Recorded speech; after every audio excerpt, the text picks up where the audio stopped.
Aujourd'hui, je vous fais une petite vidéo pour vous dire ce que je pense qui serait idéal pour se préparer pour la vaginoplastie en plusieurs phases.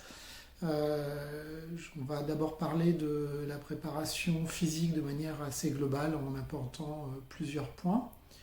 Ensuite, une petite partie administrative, bon, je pense que ça serait assez rapide. Ce que je pense qu'il faut préparer pour le séjour à la clinique ou à l'hôpital et ce qu'il faut préparer pour l'après, même si je l'ai un petit peu abordé sans doute dans mes vidéos sur les dilatations. Voilà, on se retrouve pour la partie préparation physique. Je pense que la première chose, c'est que si vous vous préparez pour une vaginoplastie, vous vous préparez pour une opération qui n'est pas anodine, qui est un petit peu lourde, elle va durer environ 4 heures, mais voilà, vous allez avoir une convalescence qui va pas forcément mal se passer, mais qui préparez-vous à ne pas gambader dans les 2 jours.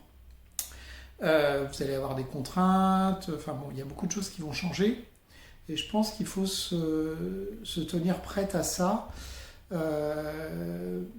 En général, on n'est pas averti du jour au lendemain. C'est quelque chose qui se prépare de longs mois à l'avance, voire de longues années parfois, parce que je sais qu'il y a des files d'attente. Moi, j'ai eu de la chance, mais il y a des files d'attente qui peuvent durer plusieurs années dans certains établissements. Et je pense que c'est l'occasion de se préparer physiquement, donc de se remettre à faire du sport si on n'en fait pas régulièrement, quel que soit l'âge, et peut-être plus on est âgé. Moi j'ai eu mon opération à 50 ans, même si j'étais pas trop mal en forme, je me suis remise à courir. Alors on n'est pas obligé de courir, hein. Je pense que si dans les mois qui précèdent, on va marcher régulièrement, peut-être 2-3 fois par semaine, peut-être qu'on prend on fait ses 6 ou 8 000 pas par jour de moyenne. On prépare, voilà, si on est en surpoids, on peut aussi reviser notre poids de forme. Enfin voilà, tout ce qui va nous mettre en bonne condition physique pour cette petite épreuve pour le corps, je pense que c'est toujours bien. Si vous voulez des conseils,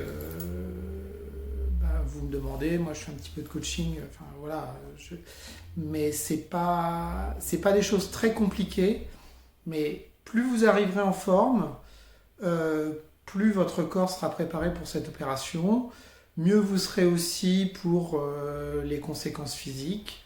Donc moi je vous conseille de vous préparer. On a des mois avant, donc autant en profiter. Et en plus on a un but, une perspective, et ça c'est pas mal parce que on sait pourquoi on le fait. Moi j'avais arrêté de courir, je me suis remise à courir.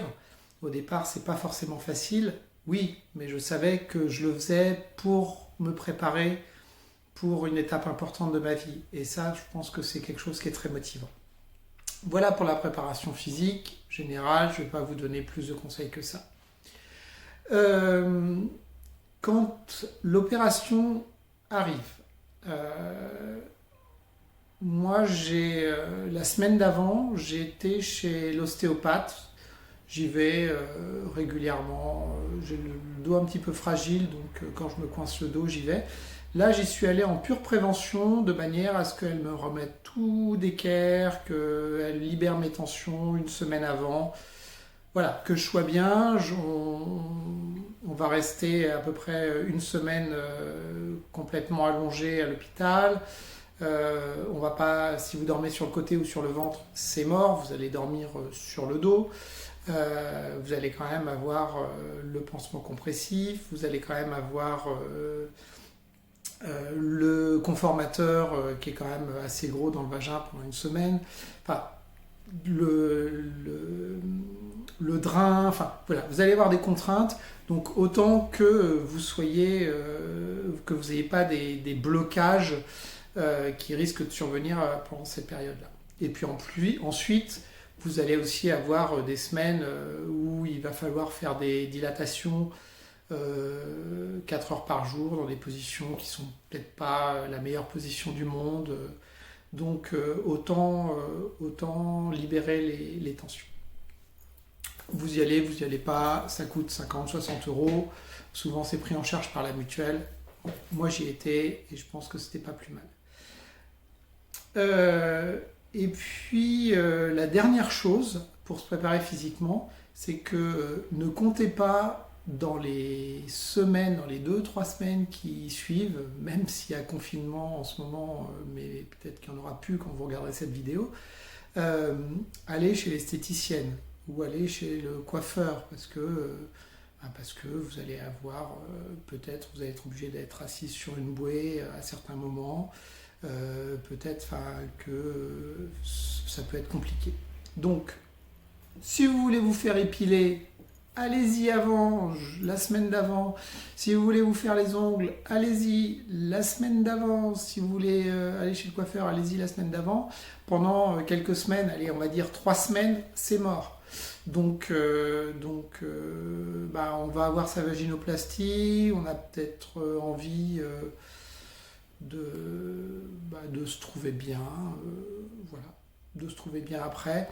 Donc c'est le moment de se préparer parce que pendant quelques semaines, ça va être plus compliqué de prendre soin de soi autre que de son nouveau vagin avec les dilatations, avec les soins, etc. Tout ce qui est esthétique va être un peu plus compliqué, donc faites-le avant de manière à ce que vous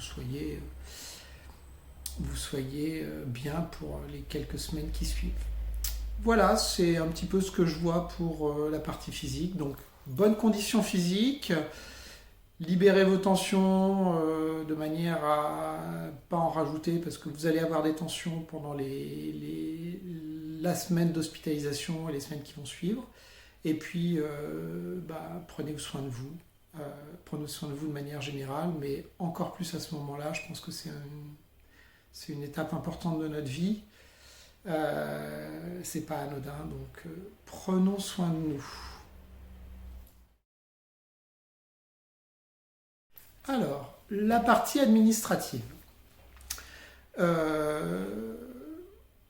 Déjà, contactez votre mutuelle pour savoir ce qui est pris en charge, pas pris en charge, la chambre individuelle. Faites un petit peu le tour financièrement. Je sais que moi, avec le docteur Terrier, la chambre individuelle est prescrite. Ça veut dire quoi? Ça veut dire que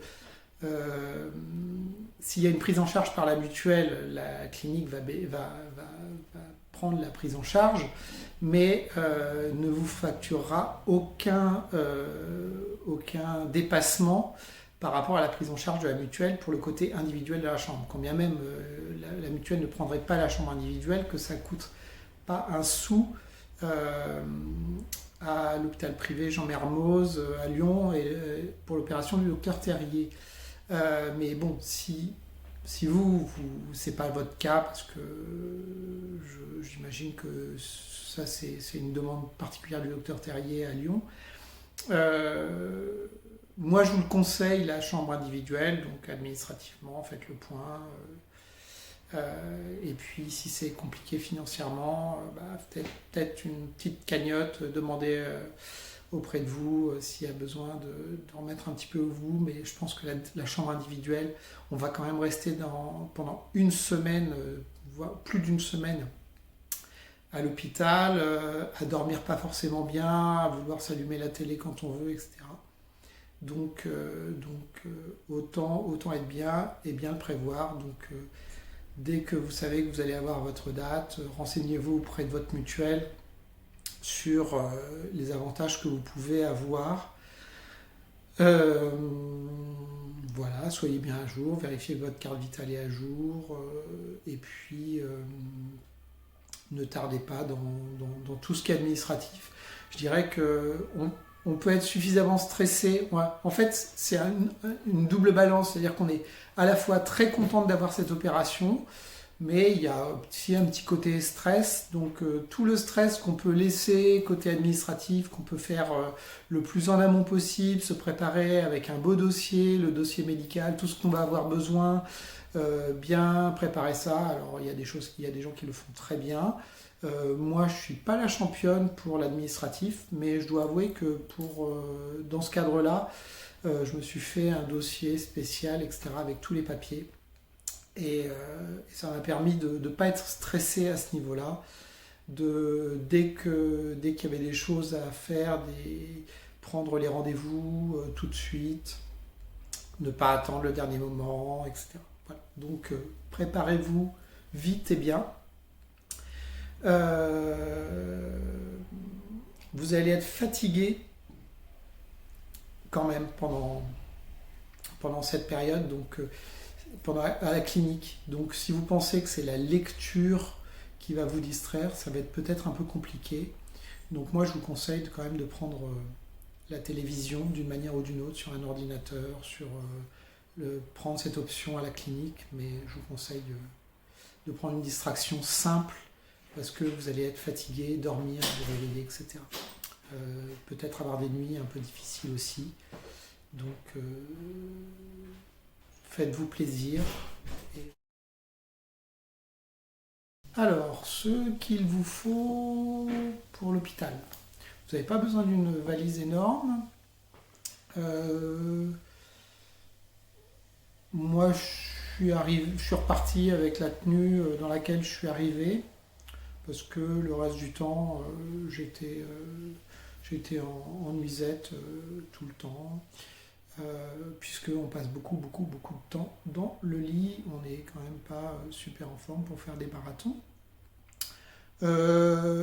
Bah, vous aurez du mal à repartir en jean peut-être. Moi je vous conseille une robe, ça dépend de la saison, mais une robe euh, avec éventuellement un collant, sachant que normalement, enfin en tout cas c'était le cas pour moi, euh, je ressortais avec des bas de contention.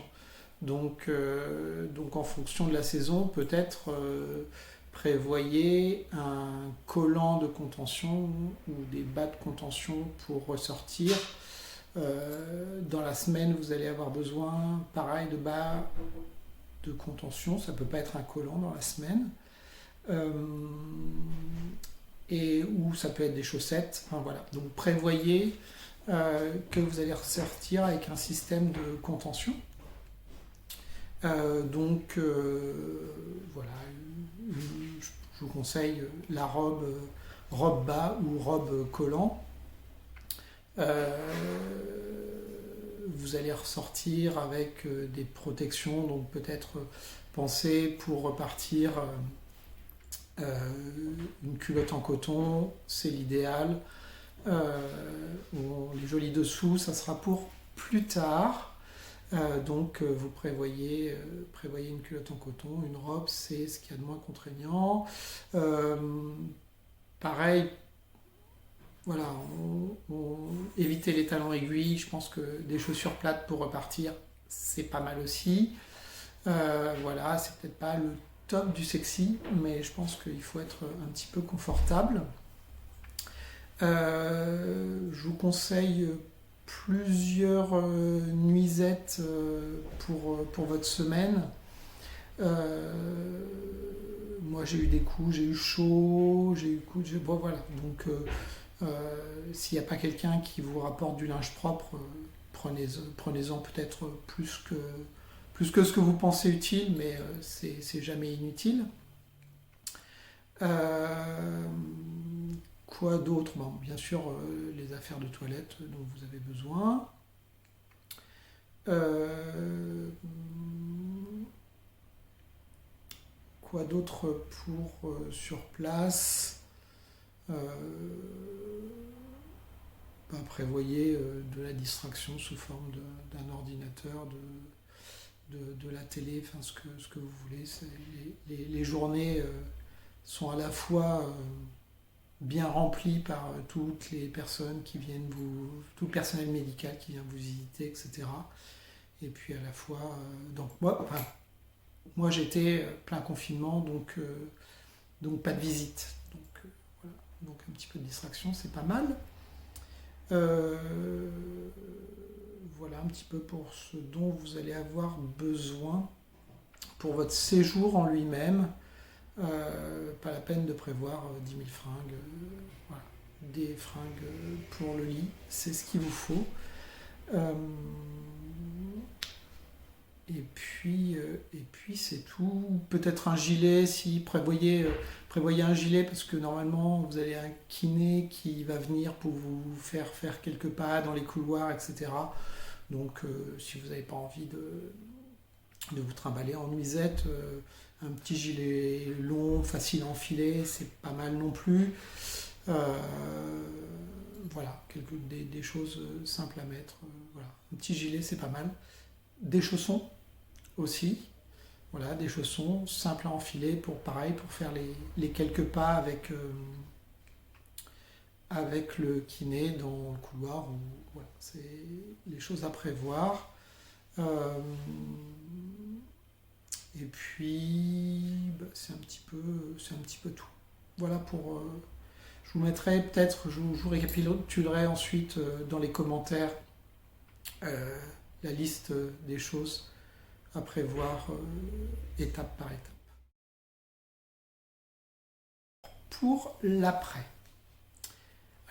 L'après, ça doit se préparer parce qu'en fait, vous allez sortir de la clinique et vous allez être quand même affaibli, avoir des déplacements qui vont être un peu entravés par l'opération. Voilà, vous allez avoir, ça va rester très gonflé au niveau de l'entrecuisse.